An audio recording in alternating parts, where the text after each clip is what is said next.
नमस्कार बच्चों, अपराजिता इस पाठ में फिर से एक बार आपका स्वागत है। आज हम मंजरी इस पाठ्य पुस्तक से पाठ नंबर 5वां पढ़ने जा रहे हैं, जिसका शीर्षक है अपराजिता। अपराजिता इस पाठ का यह सेशन नंबर 3 है। अब तक हमने देखा कि डॉक्टर चंद्रा अपने दिव्यांग होने के बावजूद भी एक अदम्य साहस, धैर्य, बुद्धि, इसके बलबूते पर उसने अपने इस अभाव पर किस प्रकार से जीत हासिल की, इसका वर्णन हमने पढ़ा। आगे लेखिका शिवानी हमें उनके साथ साथ उनकी जननी, उनकी माता का इस साधना में किस प्रकार से योगदान रहा है, इसका वर्णन भी हमें वह करवा रहे हैं। तो ये सारी बातें पाठ के अगले परिच्छेद में हम पढ़ेंगे। अगले परिच्छेदों में लेखिका हमें डॉक्टर चंद्रा की माँ के बारे में बता रही है। जब इसे सामान्य ज्वर के चौथे दिन पक्षपात हुआ तो गर्दन के नीचे इसका सर्वांग अचल हो गया। सर्वांग मतलब संपूर्ण शरीर, सर्व अंग। अचल मतलब वह किसी भी प्रकार से हलचल न होना, निर्जीव होना। भयभीत होकर हमने इसे बड़े से बड़े डॉक्टर को दिखाया। सबने एक स्वर में कहा, आप व्यर्थ पैसा बर्बाद मत कीजिए। आपकी पुत्री जीवन भर केवल गर्दन ही हिला पाएगी। संसार का कोई भी शक्ति इसे रोग मुक्त नहीं कर सकती। सहसा श्रीमती सुब्रमण्यम का कंठ अवरुद्ध हो गया। फिर वे धीमे स्वर में मुझसे बताने लगी।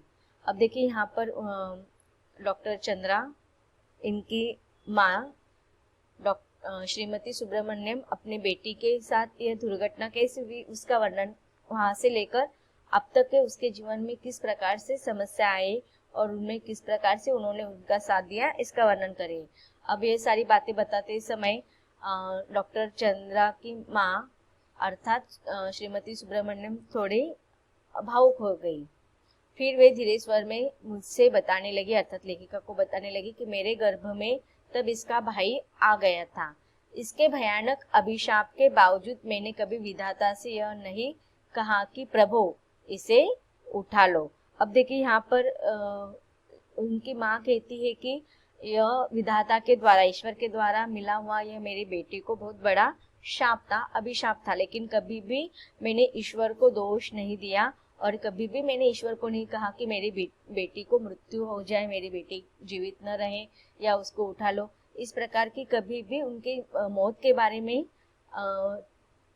श्रीमती सुब्रमण्यम ने नहीं सोचा। मैं निरंतर इसके जीवन की भीख ईश्वर से मांगती रही। केवल सिर हिलाकर यह इधर उधर देख सकती थी। न हाथों में गति थी, न पैरों में गति थी। फिर भी मैंने आशा नहीं छोड़ी। एक आर्थोपेडिक सर्जन की बड़ी ख्याति सुनी थी, वही ले गई। आर्थोपेडिक मतलब का अर्थ होता है कि हड्डियों से संबंधित डॉक्टर। तो वो कहती है कि ये पूरी निष्प्राण हो गई थी, उसके शरीर का एक भी अंग कार्य नहीं कर रहा था। तो एक हड्डियों के डॉक्टर के पास, प्रसिद्ध डॉक्टर के पास वे जाती है। 1 वर्ष तक कष्ट साध्य उपचार चला और एक दिन स्वयं ही इसके ऊपरी धड़ में गति आ गई। हाथ हिलने लगे, नन्ही उंगलियां मुझे बुलाने लगी। निर्जीव धड़ को मैंने सहारा देकर बैठना सिखा दिया। 5 वर्ष की हुई। अब देखिए 18 महीने से लेकर श्रीमती सुब्रमण्यम, इन्होंने कठोर परिश्रम, कठोर साधना अपनी बेटी के लिए की थी। और जब 5 वर्ष की हुई तब तो मैं ही इसका स्कूल बनी। अब देखिए उस समय दिव्यांगों के लिए विशेष ऐसा स्कूल नहीं था। आज हम देखते हैं कि दिव्यांगों के लिए विशेष स्कूल की सुविधा हो गई है।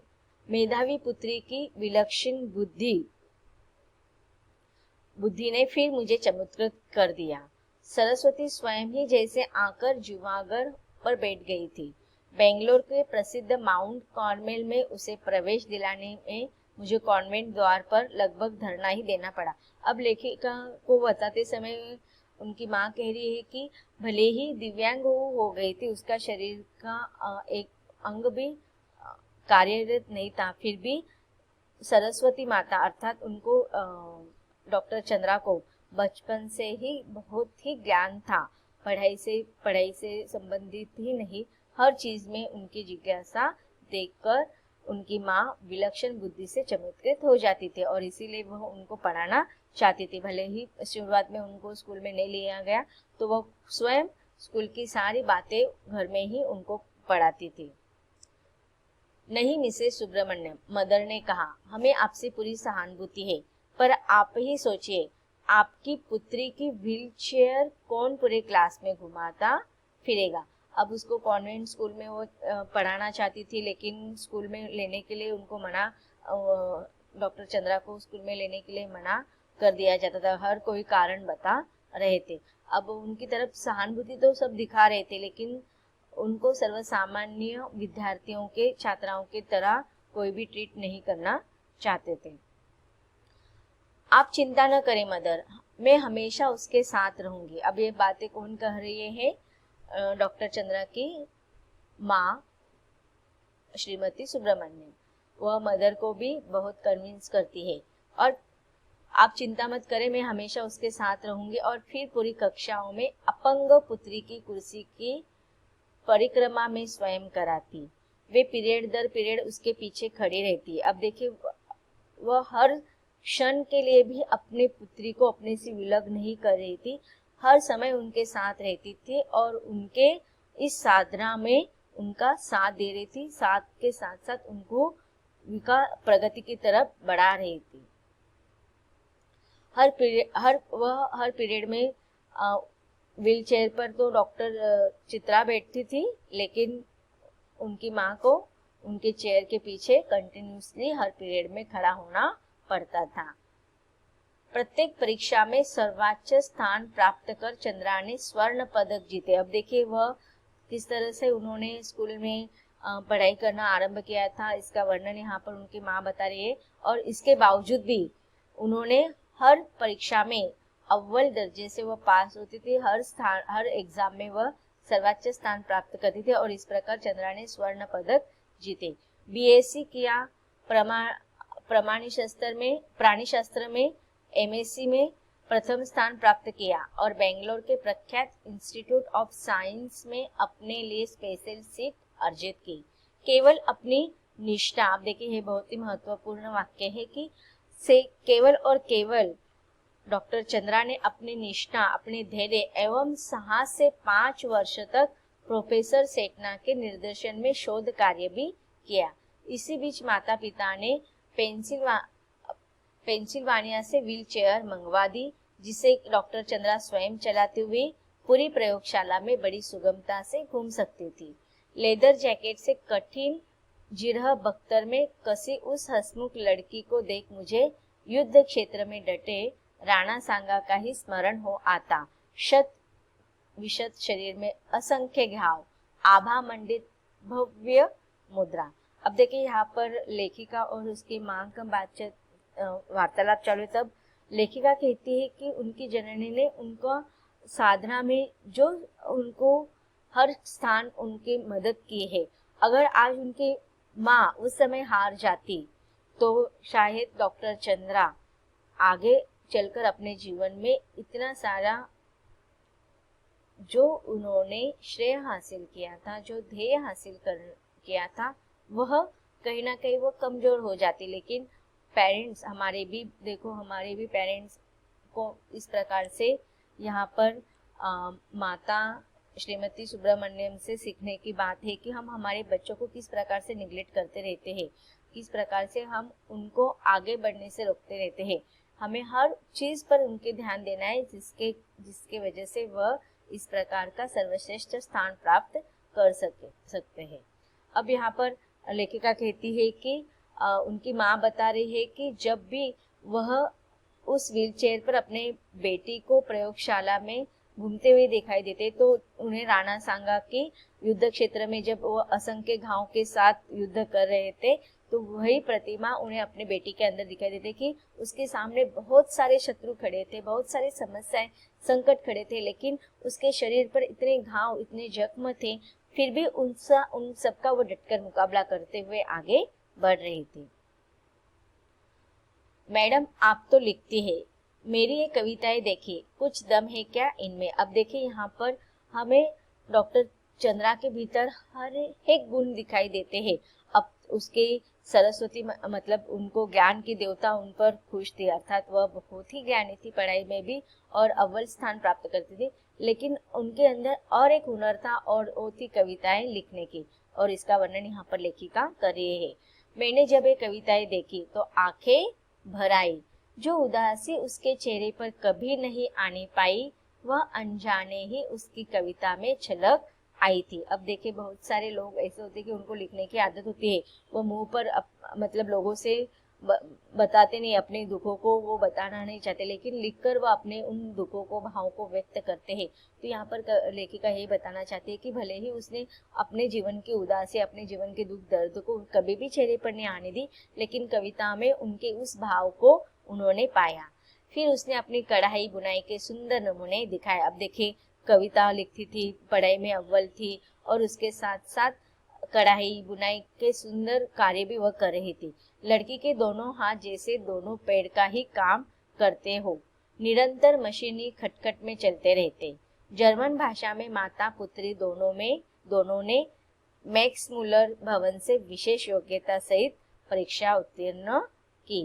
गर्ल गाइड में राष्ट्रपति का स्वर्ण कार्ड पाने वाली वह प्रथम अपंग बालिका थी। अब देखिए इस प्रकार से उसको सम्मानित भी किया गया कि राष्ट्रपति का स्वर्ण कार्ड उसे मिलने वाली वह प्रथम अपंग बालिका थी। यही नहीं, भारतीय एवं पाश्चात्य संगीत दोनों में उसकी समान रुचि थी। अब देखिए यहाँ पर कविता, फिर घर के हर काम में वह निपुण थी, उसके साथ साथ भारतीय और पाश्चात्य संगीत में भी वह रुचि डॉक्टर चंद्रा को रुचि थी। अपने एल्बम को अपने निर्जीव टांगों पर रखकर वह मुझे अपने चित्र दिखाने लगी। पुरस्कार ग्रहण करती डॉक्टर चंद्रा, प्रधानमंत्री के साथ मुस्कुराती खड़ी डॉक्टर चंद्रा, राष्ट्रपति को सलामी देती बालिका चंद्रा और व्हील चेयर में लेदर जैकेट में जकड़ी बैसाखियों का सहारा लेकर अपनी डॉक्टरेट ग्रहण करती हुई डॉक्टर चंद्रा। तो देखिए हम सोच भी नहीं सकते, हमारे पास सब कुछ होने के बावजूद भी हम एक एग्जाम में पास होने के लिए कितना डरते हैं। आप 8वीं कक्षा में हो तो आप देखो, आप लोगों को सच में हमें इस पाठ के माध्यम से बहुत ही सुंदर सीख मिल रहा है कि हमारे पास सब कुछ होने के बावजूद भी हम कुछ भी नहीं करते, लेकिन उसके पास कुछ भी न होने के बावजूद भी उसने अपने जीवन में केवल अपने कठोर साधना के बलबूते पर अपने दिव्यांग को पीछे छोड़ दिया और इतनी सारी पदवियां उसने हासिल कर ली।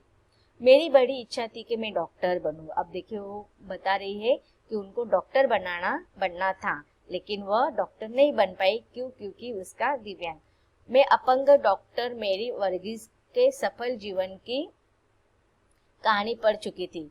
परीक्षा में सर्वोच्च स्थान प्राप्त करने में भी मुझे मेडिकल में प्रवेश नहीं मिलना। अब वो सच में डॉक्टर बनना चाहती थी, लेकिन विकलांग थी, परीक्षा में अच्छे मार्क्स आए थे, फिर भी उनको प्रवेश नहीं मिला, एडमिशन नहीं मिला। कहा गया मेरा निचला धड़ निर्जीव है, मैं एक सफल शल्य चिकित्सक नहीं बन पाऊंगी। किंतु डॉक्टर चंद्रा के प्रोफेसर के शब्दों में मुझे यह कहने में रंच मात्र भी हिचकिचाहट नहीं होती कि डॉक्टर चंद्रा ने विज्ञान की प्रगति में महान योगदान दिया है। चिकित्सा ने जो खोया है वह विज्ञान ने पाया है। बहुत महत्वपूर्ण यहाँ पर यह वाक्य है, सेंटेंस है कि चिकित्सा ने खोया, अर्थात उसको डॉक्टर बनना था। अगर वह शल्य चिकित्सक या डॉक्टर बन जाती थी तो उसमें भी वो जरूर उच्च स्थान प्राप्त करती और जीवन संसार को नए क्षेत्र में एक नया योगदान, बहुत सारे योगदान दे पाती। लेकिन यहाँ पर भले ही उसने वो डॉक्टर नहीं बनी, लेकिन विज्ञान क्षेत्र में उन्होंने बहुत सारे संशोधन कार्य किए हैं। इसलिए चिकित्सा ने जो खोया है वह विज्ञान ने पाया है, ऐसा कहा गया है। चंद्रा के एल्बम के अंतिम पृष्ठ पर उसकी जननी का बड़ा सा चित्र, जिसमें वे जेसी बेंगलोर द्वारा प्रदत्त एक विशिष्ट पुरस्कार ग्रहण कर रहे हैं, वीर जननी का पुरस्कार। अब देखिए बेटी को अब इस उच्च पद पर ले जाने का श्रेय उसकी माँ को अवश्य मिला और उसका वीर जननी पुरस्कार देकर उसको सम्मानित भी किया गया। बहुत बड़ी बड़ी उदास आंखें। अब यहाँ पर लेखिका ने उनकी माँ का फोटो देखा है और उसमें एक अपनी बेटी की चिंतित माँ हमें दिखाई देती है। एक बड़ी बड़ी उदास आंखें जिनमें माँ की व्यथा भी है और पुत्री की भी। अपनी सारे सुख त्याग कर नित्य छाया बने। अब देखिए, हर क्षण प्रतिक्षण अपनी बेटी के साधना में उसका साथ देना। अब उनके भी स्वयं के निजी सुख उन्होंने त्याग दिए थे। हर क्षण वह अपने बेटी के लिए ही सारा समय दे रही थी, तो उसने अपने जीवन के सारे सुख त्याग कर नित्य अपनी बेटी की सहारा बनी, छाया बनी। पुत्री की पहिया लगी कुर्सी के पीछे चक्कर से घूमती जननी, नाक के दोनों ओर हीरे की दो जगमगाती लोंग, अधरों पर विजय का उल्लास, जुड़े में पुष्पवेणी, मेरे कानों में उस अद्भुत साहसी जननी शारदा सुब्रमण्यम के शब्द अभी भी जैसे गूंज रहे हैं। ईश्वर सब द्वार एक साथ बंद नहीं करता, यदि एक द्वार बंद करता है तो दूसरा द्वार खोल भी देता है। तो अब देखिए, यहाँ पर लेखिका ने इस जाते जाते पाठ के अंतिम वाक्य में हमें जीवन का सार बताया है कि जब भी हम निराश होते हैं, संकट से युक्त जीवन आरंभ कर देते हैं, लेकिन हमें हमेशा याद रखना है कि ईश्वर जब एक द्वार हमारा बंद कर देता है तो हमें हमारे लिए दूसरा द्वार भी निश्चित रूप से खोल देता है। लेकिन हमें अदम्य साहस के साथ साथ धैर्य धारण करते हुए कठोर परिश्रम के साथ हमें उस द्वार की तरफ बढ़ना जरूरी है। उसके लिए हमें कृतिशील होना चाहिए, कार्यशील होना चाहिए। तो बच्चों, इस पाठ के माध्यम से हमने क्या सीखा है कि प्रस्तुत पाठ में दिव्यांग लड़की के अदम्य साहस एवं विलक्षण प्रतिभा का वर्णन तो किया ही है, लेकिन उसके साथ साथ हमें यह सीख मिलती है कि अगर व्यक्ति दृढ़ इच्छा शक्ति, कोई भी व्यक्ति अपने दृढ़ इच्छा शक्ति के आधार पर विपरीत परिस्थितियों में भी अपना लक्ष्य प्राप्त निश्चित रूप से कर सकता है। तो बच्चों, यह पाठ यहीं पर समाप्त होता है। धन्यवाद।